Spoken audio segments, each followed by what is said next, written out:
In 1248, the most celebrated poet in the Islamic world stopped writing. His students feared he had gone mad. His family was terrified. And all of it, every breakdown, every tear, every sleepless night, was because of one man who had simply disappeared. To understand the mystery of Shams of Tabriz, you first have to understand who Rumi was before he met him. Jalal ad-Din Muhammad Rumi was not the poet you know. Not yet. He was a respected Islamic scholar in the city of Konya, a man of learning, of law, of careful, composed religion. He had thousands of students. He had prestige. He had certainty. His father, Baha'u'ddin Walid, had been a great Sufi mystic. But Rumi himself? He was a professor. Brilliant, methodical, and by his own later admission, spiritually asleep. Then, on a single afternoon in November 1244, a stranger arrived in Konya. He had no home, no wealth, no students, no title. He wore a coarse black felt cloak. He spoke to no one, until he spoke to Rumi. Camera slows. Dust in the air. Two men face each other. The accounts of their first meeting differ, but all of them agree on one thing. Shams of Tabriz, O God, while Bayezid said, Glory be to me. Which of them reached higher? It was a trap disguised as a question. A razor wrapped in silk. Rumi, the scholar, gave the scholar's answer. And Shams stopped him mid-sentence, laughed, and said, No. You have answered with your books. I am asking about your heart. According to witnesses, Rumi fainted.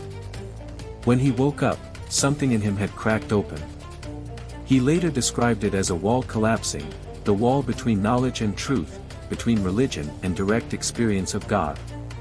From that moment, Rumi and Shams were inseparable. For 16 months, Rumi and Shams locked themselves away together. They talked for hours, sometimes days, without pause. Rumi abandoned his lectures. His students were furious. His own son was jealous. But Rumi was transforming. The dry scholar was becoming a poet. The man of rules was becoming a man of rapture. For the first time in his life, Rumi was not studying God, he was experiencing God. And it was Shams who had opened that door. But the people around Rumi did not understand what they were witnessing. All they saw was that their great teacher had abandoned them for a wandering dervish with no credentials, no lineage, and no explanation for who he was or where he came from. Then one day in 1246, Shams was gone. No farewell. No explanation. No letter. He simply vanished from Konya as mysteriously as he had arrived. Rumi collapsed. He refused to eat. He wandered through the city calling Shams' name. He wrote poem after poem, not with joy, but with grief so pure it became transcendence. Historical sources point to several possibilities for what happened. Some accounts suggest Rumi's students, threatened by Shams' influence, drove him away with hostility, possibly even threats of violence. Others claim Shams left deliberately, as a final spiritual teaching, to show Rumi that the divine presence he found through Shams existed within himself, not in any external teacher. Rumi refused to accept this. He sent his own son, Sultan Walid, to find Shams in Syria. And miraculously, he was found. Shams returned to Konya. But only briefly. In 1248, Shams disappeared a second time. And this time, he was never seen again. Some historians believe he was murdered, possibly by Rumi's jealous son Alauddin, who allegedly feared losing his father's love. A grave claimed to be Shams was discovered in Kohi, Iran, with evidence of a violent death. But nothing has ever been confirmed. The truth of what happened to Shams of Tabriz remains, to this day, one of the great unsolved mysteries of Islamic history. But here is what is extraordinary. After Shams vanished, Rumi did not stop. He wrote more fiercely than ever before. The grief itself became the path.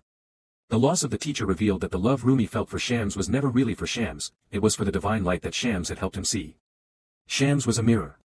And when the mirror was taken away, Rumi had no choice but to look directly at the source of the light itself. Rumi named his greatest collection of poetry, the Diwan, after Shams. Not after himself. Not after God. After the wandering dervish who had shattered and rebuilt him. Today, Rumi is the best-selling poet in the United States. His words have been read by hundreds of millions of people across every religion, every country, every language. And none of it, not a single verse, would have existed without Shams of Tabriz. The man nobody knew. The man who came from nowhere.